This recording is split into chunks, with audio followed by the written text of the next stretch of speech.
from the future, bukan to the future loh. Betul, ya. Karena apa yang kita mau bawa di masa depan kita bawa sekarang. Jadi kita nggak nunggu nanti. Makanya itu yang membuat kita harus terus bergerak terus gitu ya, berinovasi. Nah, makanya kita harus berkolaborasi dengan banyak pemain-pemain seperti ini gitu ya. Bagaimana kita akan mengembangkan nanti the future-nya itu harus kita benar-benar kita show off gitu loh ya. Nah, kita pengen suatu saat dalam waktu mungkin nggak terlalu lama ya kita punya namanya satu konsep gitu ya, House of the Future.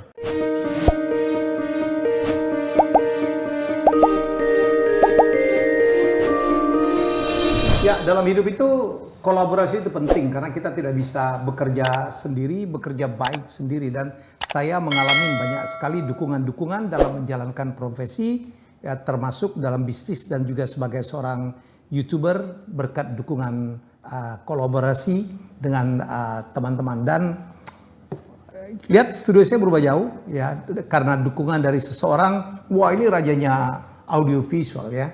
Langsung saya perkenalkan my brother Om Rudy Hidayat. Thank you Bro Helmi, thank you so much sudah ada di tempat ini ya, luar biasa nih. Wah. Ini P berapa nih Mas? Ini P3 Pak. P3? Ya, jadi ya memang ini luar biasa studionya sekarang jadi ya. Lihat podcastnya Bro Helmi. Jadi semangat gue. Semangat ya? Semangat banget. Alhamdulillah banyak juga tamu-tamu yang mau datang. Jadi terima kasih dukungan dari Fitu Indonesia. Sama-sama. Rudy Hidayat. Beliau adalah CEO, founder, owner juga dari Fitu Indonesia. Dan baru-baru ini terpilih oleh majalah terkemuka Forbes Indonesia sebagai Luxurious Leader. Apa sih maksudnya? Kalau bicara dari tahun 90-an gitu ya, tahun 92 saya merintis usaha ini, memang kita fokusnya di barang-barang high-end. High-end?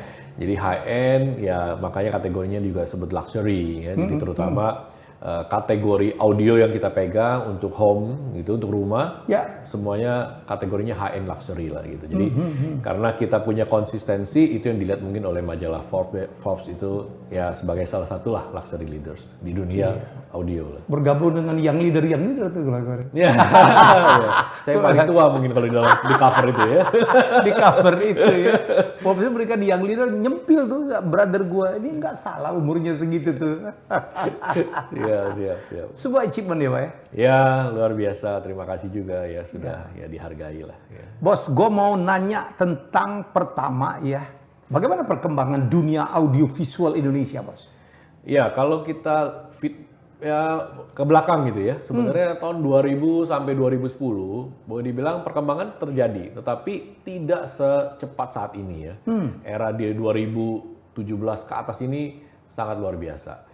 Dan saya bersyukur bahwa kita sebagai memang pelopor teknologi di Indonesia ini, kita itu bisa bawa teknologi yang lebih duluan ketimbang daripada misalnya negara-negara tetangga kita. Ya kalau dulu tahun 90, tahun 2000 mungkin ya, kita sering lihat, mungkin Singapura punya teknologi Indonesia belum punya.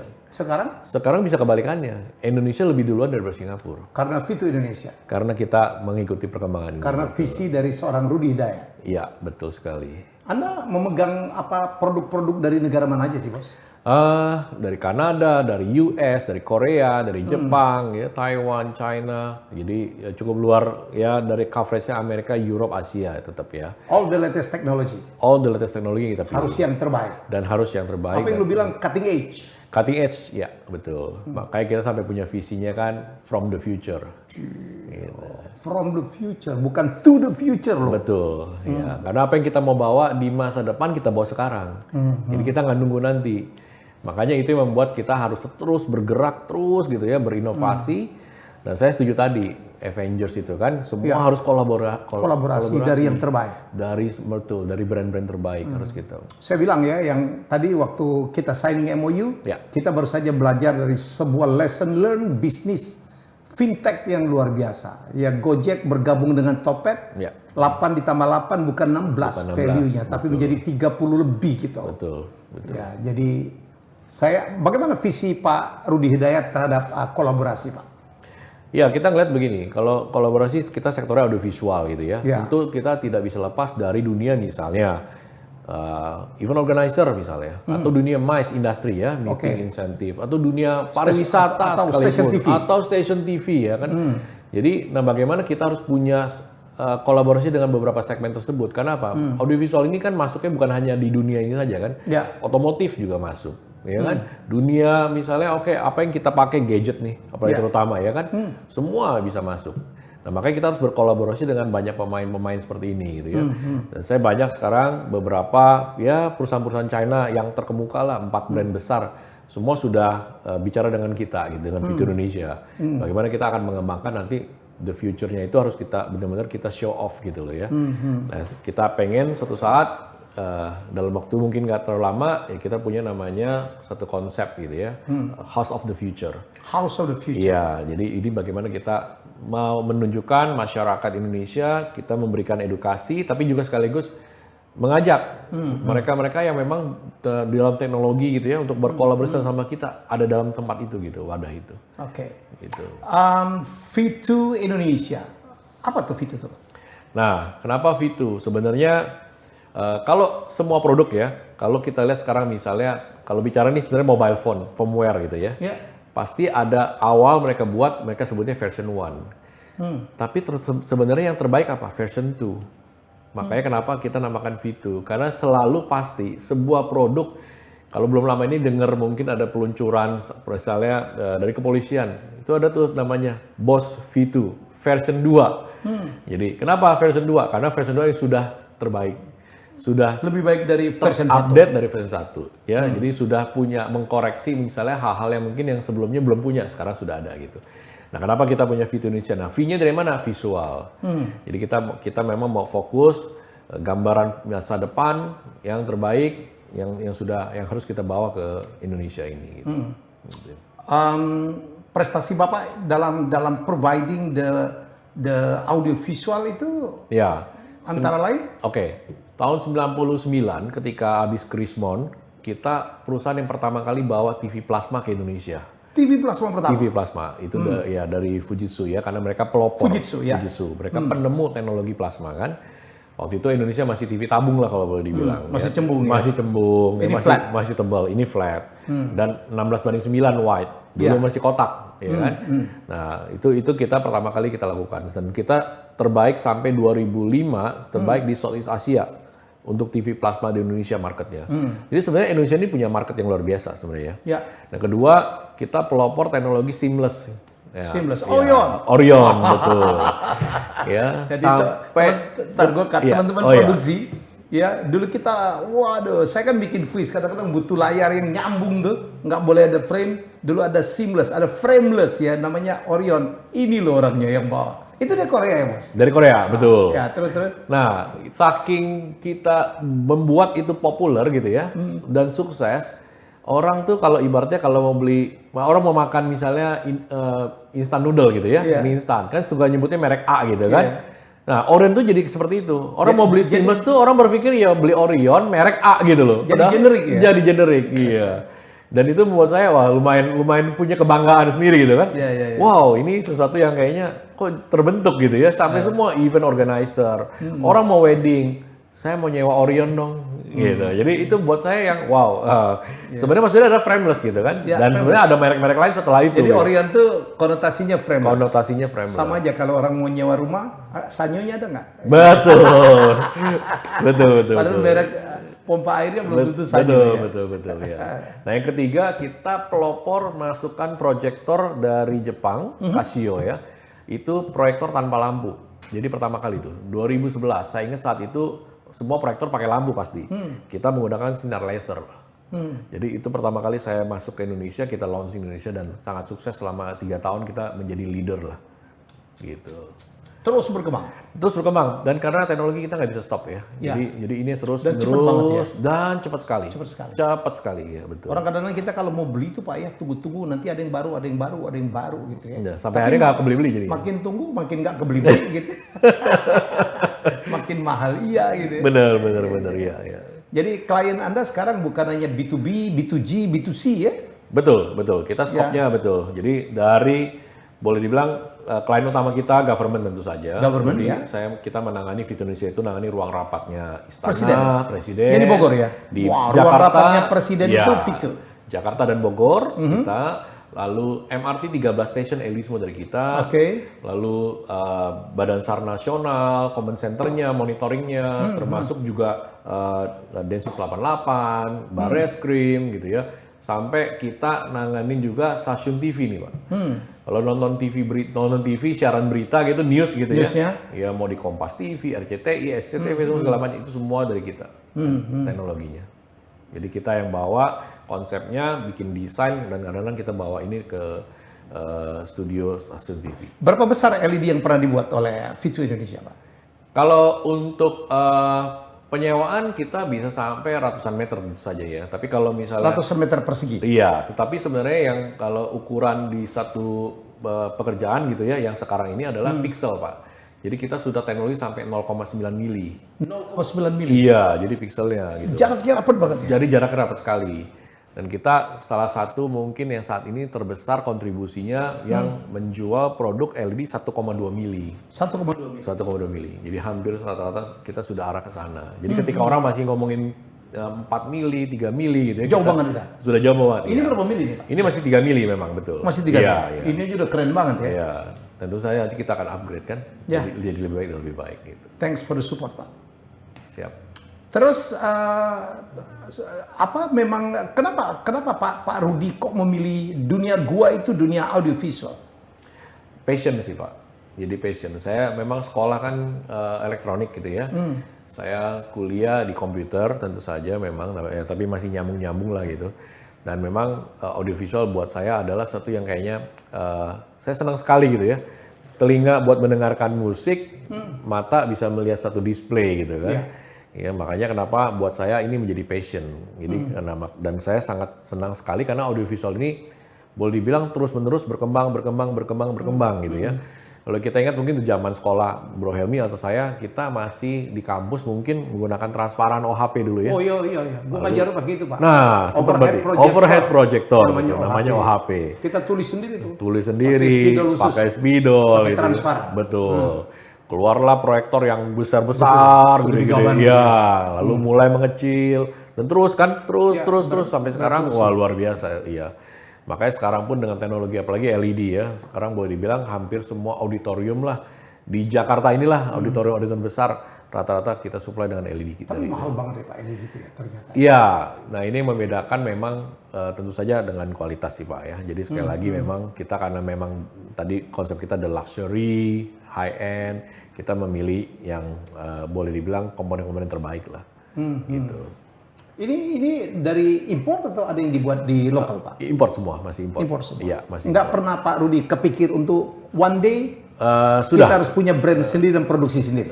Sudah dan dalam menuju sana sekarang ini sih. Ya kita akan pikirkan untuk kita lakukan bisa assembly di Indonesia dulu tahapannya. Assembly, oke. Ya nanti baru kita lakukan mungkin membuat ya satu area yang bisa kita lakukan lah pabrik LED di Indonesia mungkin. Iya dong, ya kan? Kan Pak Rudi kan udah nguasain marketnya, udah tahu banget speknya yang the cutting edge. Saya pikir the next itu adalah membuat brand sendiri dong ya. Ya betul sekali. Pak, kalau dari orang gitu ya, bagaimana Pak? Orang yang mengoperate atau orang yang memanfaatkan LED, apakah Indonesia itu cukup? Kita perlu edukasi lebih banyak sih Pak. Jadi harus kita terus-menerus kita kasih mereka edukasi dalam hal mengoperate. Karena memang betul yang terjadi setelah beli kan harus tahu bagaimana mengoperate-nya, memaksimalkan kan gitu kan. Ya. Nah, tapi ada beberapa area tentu industri kayak broadcast ya mereka sangat luar biasa karena mereka tahu sudah berkecimpungan seperti ya Bro Helmi kan juga sudah lama di dunia ini. Jadi depend on the sector sih. Cuman buat kita adalah makanya paling penting kita mengedukasi. Every year sebenarnya setiap tahun kita bikin program edukasi. Jadi kita suka bikin event, kita mengedukasi, kita ajak semua sektor kita undang. Nanti mereka bisa daftar dan free. Kita lakukan itu.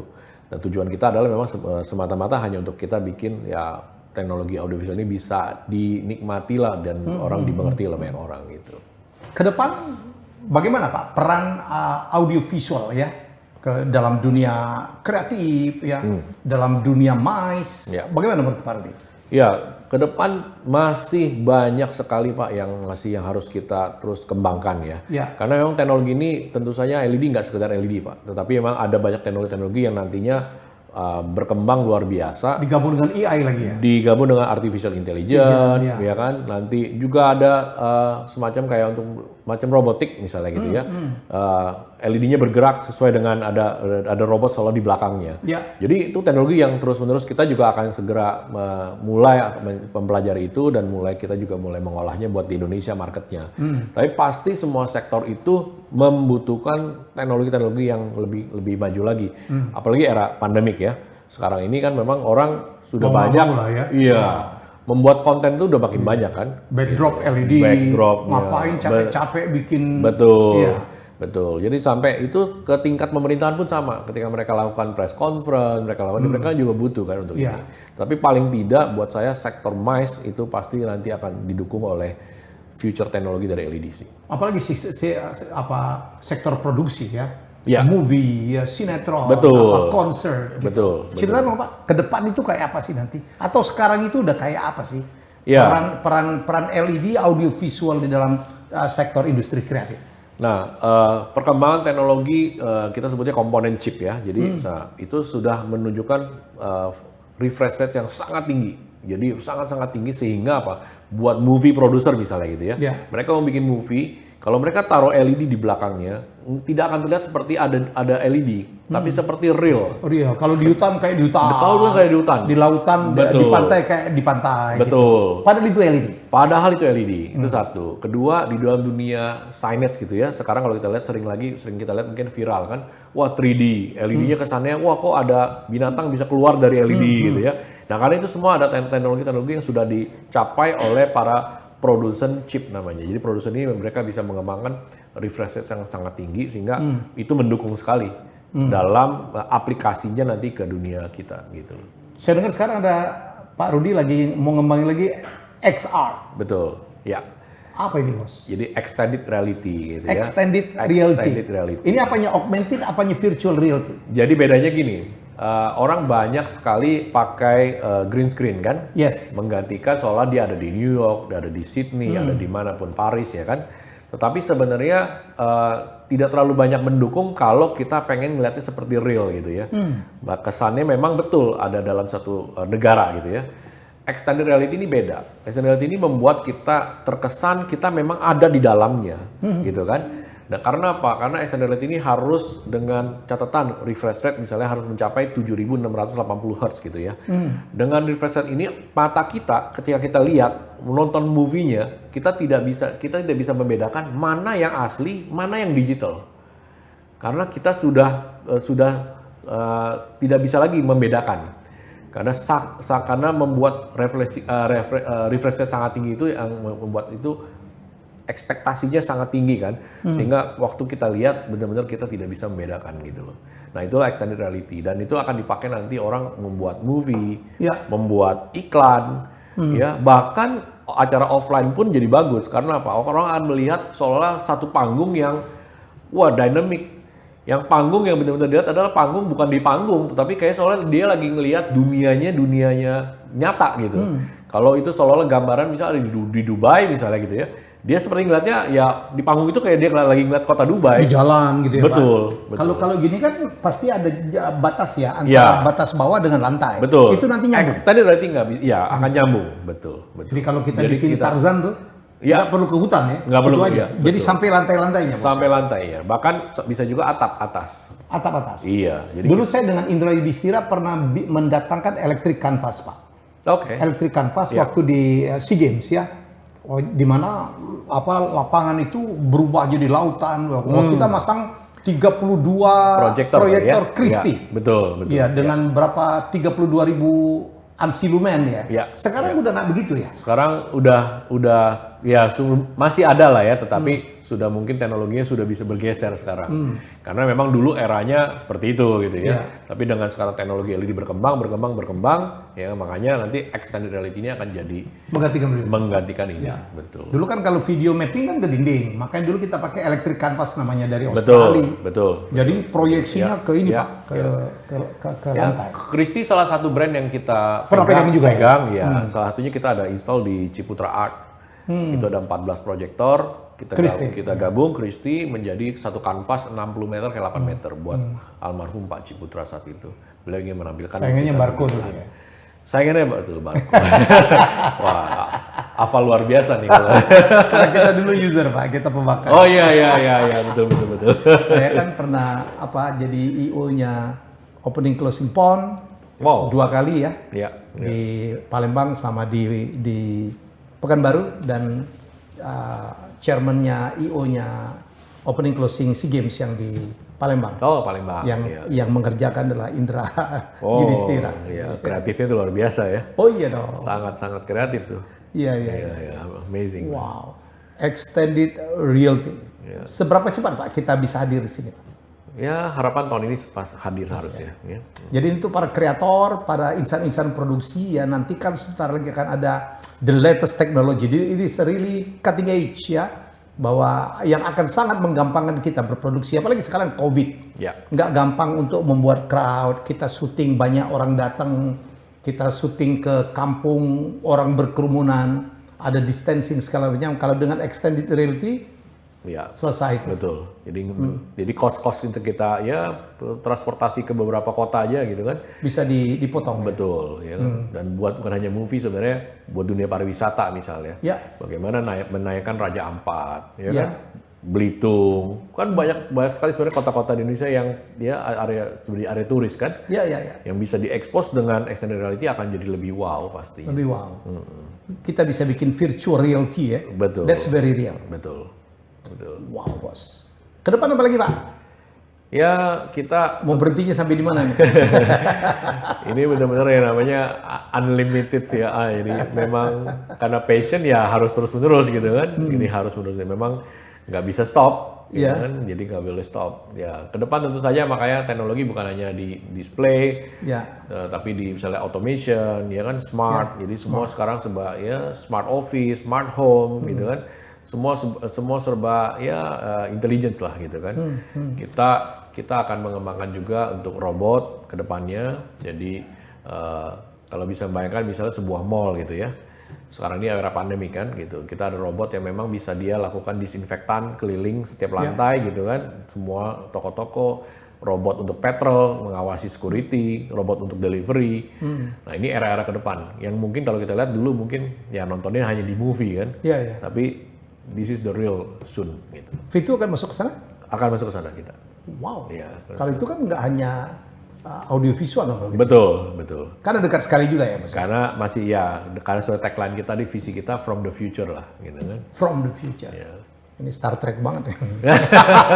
Dulu kita nonton Star Trek, nggak mungkin tuh. Oh, iya. Nggak mungkin orang bisa ngomong sama layar gitu. Nggak mungkin tuh orang bisa nelpon tanpa kabel gitu ya. Sekarang semuanya kejadian Mas. Semua dari kejadian. Never underestimate the future. Ya. Betul. Oke, saya dapat bocoran dari staff-staff parodi orang yang sangat bos, tapi walaupun bos tapi sangat dekat dengan anak buah, selalu willing to help gitu. Oke. Nggak usah dikomentari. Ini pendapat dari beberapa staff. Iya. Berapa karyawan punya Pak? Saat ini kita ada 205. Oke. Ya 205. Ya buat saya adalah memang kebersamaan kan penting. Ya. Ya kan. Tentu kita atasan bawahan tetap terjadi karena kita tetap harus punya ketegasan. Ada hierarki. Ya, ada hierarki. Tapi bagaimana merangkul mereka, mendidik mereka. Saya termasuk orang yang mungkin ya memang agak sedikit perfeksionis lah gitu ya. Jadi kalau udah ketemu dengan tim gitu yang memang kurang pasti akan saya tegur gitu ya. Tetapi tentu saja setelah itu kita punya kebersamaan yang luar biasa lah gitu. Mudah-mudahan ya mereka suka. Dan banyak karyawan kita yang ya sudah lebih dari 25 tahun kerja, 20 tahun gitu, 15 tahun gitu. Berapa persen anak muda? Anak mudanya mungkin ada sekitar 65% mungkin. Ya. Karena teknologi masa depan milik anak muda ya. Betul, millennials soalnya semua. Millennials ya. Wow. Apa staffnya yang paling muda umur berapa? Mungkin 21 ada 20 baru ya. Kalau Pak Rudi ingin merekrut orang gitu, spek apa atau requirement apa yang harus ada? Cuman pengen tahu aja. Kan ini Anda dari tahun 92 ya kan? Ya. 92 udah 19 tahun bertahan dan top terus gitu. Ya. Pasti kan punya. Saya selalu pasti pertanyaan saya pertama kepada calon ya itu ya. Saya tanya passionnya dia apa dulu. Gitu. Pertama saya mau tahu passionnya dia, passion sebagai orang yang memang dia akan passion di dalam dunia pekerjaannya apa enggak gitu. Karena kalau enggak, buat saya harus close case. Karena How do you check the passion? Kan bisa bohong, Pak.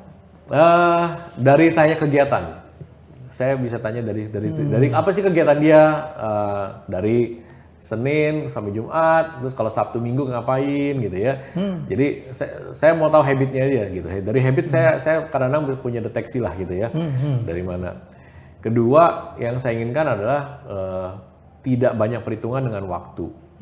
Gitu. Jadi Jangan hitung-hitungan. jangan hitung waktu. Kita kerja seni itu kadang-kadang Betul. Kerja tuh bisa nggak pulang ya, Pak? Iya. Ketika Anda sudah membatasi gitu semua, saya bilang kalau kamu batasi jam 9 sampai jam 5. Capek kita. Ya, That's time commitment. betul. Ada beberapa divisi itu yang nggak bisa dikerjakan pagi. Ya. Tapi harus sore ke malam. Orang Lebih install, powerful. ya. Iya. Tapi ada juga divisi yang memang dia harus kerja pagi, nggak bisa dikerjain malam gitu ya. Keburu ketinggalan kereta gitu kan. Jadi ini yang harus kita kembangkan seperti itu gitu. Jadi kalau dia passion, dia working hard, jadi tanpa kalkulasi gitu. Dan saya orang yang termasuk yang dulu mungkin waktu saya kerja sama sih kayak seperti itu. Jadi tidak peduli saya tidak dibayar lembur atau apa, tapi saya kerja benar-benar ya dengan semangat karena saya ingin belajar. Ya, nah itu yang ketiga yang saya selalu tanya dia gitu. Kamu suka baca buku atau enggak? Kamu suka baca majalah atau enggak? Karena buat saya orang-orang yang suka baca buku, baca majalah, ya ataupun dia sering ke museum misalnya gitu ya. Dia orang-orang yang memang pengen belajar gitu ya. Tapi kalau dia udah males hal semuanya itu, ya saya lebih baik kalau libur ya saya tidur istirahat gitu ya. semua orang butuh istirahat gitu ya. Tapi kalau konsepnya dia sudah lemah dulu dari situ, wah itu kurang bagus gitu. Dia kan tahu job kita kadang-kadang lebih banyak di weekend ya. Iya, betul. Weekend is sometimes prime time. Betul. Dan inspirasi kita kadang datangnya malam kan? Telepon. Iya, betul. Bapak punya teman diskusi di kantor? Dia di kantor ada 3 orang yang saya percayakan dari sejak lama gitu ya, yang selalu memang saya ajak diskusi gitu ya. Pasti harus jadi pertimbangan gitu kan. Ya dengan tim kita, tim leader gitu ya, selalu saya bertanya karena saya pengen tahu. Lalu dengan kita punya channel-channel, kadang-kadang saya ingin tanya pendapat mereka gitu ya. Salah satunya nih, contoh nih produk ini dari Prancis nih Pak. Tapi di Indonesia ini pandemi ini booming. Apa nih Pak? Jadi ini speaker Pak dari Prancis ya, De Vialet. Jadi De Vialet. Berat juga ya? Ya, speakernya berat. Serius nih? Ya, tapi ini speaker yang ya boleh dibilang kecil, powerful, tapi kategorinya high end gitu ya. Dan desainnya keren ya? Dan desainnya unik gitu kan. Unik, out of the futuristik box ya, ya, out of the box, futuristik tadi betul. Jadi contoh kayak gini saya diskusi dengan beberapa, tentu dengan staff. Oh dia ini laku keras? Sangat di era pandemik. Jadi kita memang sebagai distributor tunggal di Indonesia tahun lalu kita masuk di pandemik, kita masih waduh ini begitu pandemik laku nggak? Ternyata emang. Sampai berapa unit Pak lakunya kalau boleh tahu? Ratusan sih pasti Pak. Ratusan ya. Ratusan ribu? Ratusan dalam arti pokoknya di atas 500 unit lah. Wow. Karena harga ini kan lumayan mahal ya. Harganya nggak murah? Harganya nggak murah, betul. Gila ya, top. Pernah gagal Pak? Gagal. What is your lowest point in business? Saya nggak strong dalam hal dunia properti ini sebenarnya. Jadi saya pernah mencoba gitu ya, investasi properti, tapi kayaknya saya selalu salah pilih gitu ya. Nah, kalau itu yang saya lihat, jadi karena itu makanya saya pikir, waduh ini kedepannya saya kayaknya mungkin tidak punya bakat nih di situ gitu. Jadi sekali lagi makanya saya pikir, wah emang harus passion sih ya. Bisnis ini harus passion. Kalau nggak passion kita malah jadi ya nggak bisa ikut-ikutan. Dan nggak bisa masuk di semua lini juga. Dan nggak bisa masuk di semua lini. Itulah harus era sekarang adalah era kolaborasi. Betul, betul. Tapi gue dengar udah mau deal sama Bro Ishak Chandra ya. Oh iya. Itu betul. Karena beliau jago di properti. Oh dia jago. Dia jago di properti. Darahnya properti. Darahnya properti. Makanya harus gabung. Kalau kita jago speak aja. Tutup pintu kerja kita ya. Ngumpulin orang gitu. Kita jago. Tapi kalau nggak itu nggak ada manusianya ntar. Kolaborasi sekali lagi, betul. Oke Pak Rudi. Siap. Saya doakan sukses. Amin. Saya senang banget ketemu dengan orang-orang. Saya bertemu dengan orang seperti Anda gitu. Kalau berbisnis itu nggak sekedar bisnis, nggak sekedar nyari cuan. Menjadi yang terbaik, menghasilkan yang terbaik. Kemarin saya pernah ketemu Crazy Rich Surabaya, Hermanto Tanoko. Dalam bidang apapun yang dia masukin, dia harus menjadi minimal top 3. Ya itu. Jadi satu lagi saya bertemu, jadi dan I learn a lot. Thank you. Ya, jadilah yang terbaik, apalagi di era digitalisasi. Fintech itu nomor 3, nomor 4, nomor 5 itu kadang-kadang jauh Pak dibandingkan nomor 1, nomor 2 ya kan. Jadilah nomor 1, nomor 2. Ya. Ya, kalau mau bikin bisnis jadilah bisnis yang game changer. Ya, jadi orang lain belum masuk tuh. Trendsetter. Jangan pernah menjadi follower. Kita belajar dari Rudy Hidayat ya. Luxurious leader. Gue lagi mau numpang naik Tesla-nya aja. Bye-bye, thank you bos, sukses ya. Oke. Ya.